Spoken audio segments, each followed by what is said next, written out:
हमरा के छौरी तू आदर न करे तब हमरा ही खुश कैसे रहूंगे।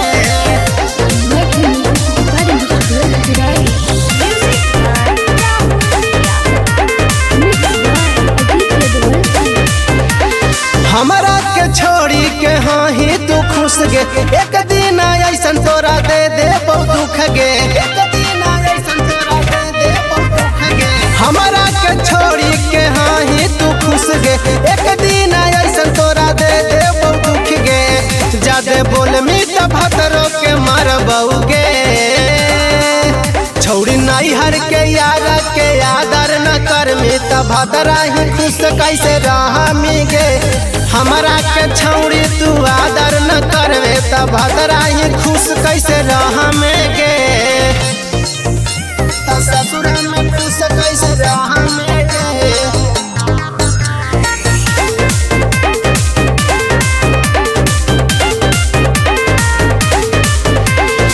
हम खिया के तोरा कैली से आन गे, तैयो बदल गेल ही दिल ही न ध्यान गे।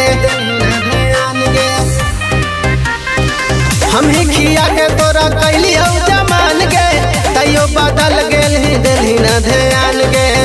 अभी समय हम छौड़ी तू खुद ले गे, छौड़ी नहीं हर के यारा के आदर न करवे त ससुरा में खुश कैसे रहमेगे। हमरा के छौड़ी तू आदर न करवे त ससुरा में खुश कैसे रहमेगे। त ससुरा में खुश कैसे रहमेगे।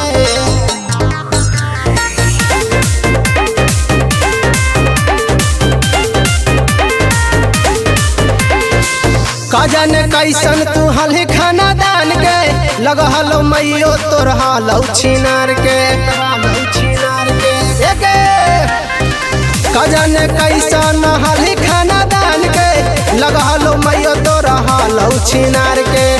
अजिते पल सोनू संग न भरमेगे, छौड़ी नहीं हर के यारा के आदर न करमे त ससुरा में खुश कैसे रहमेगे। हमरा के छौड़ी तू धोखा तू देवे त ससुरा में खुश कैसे रहमेगे। अगे रानी।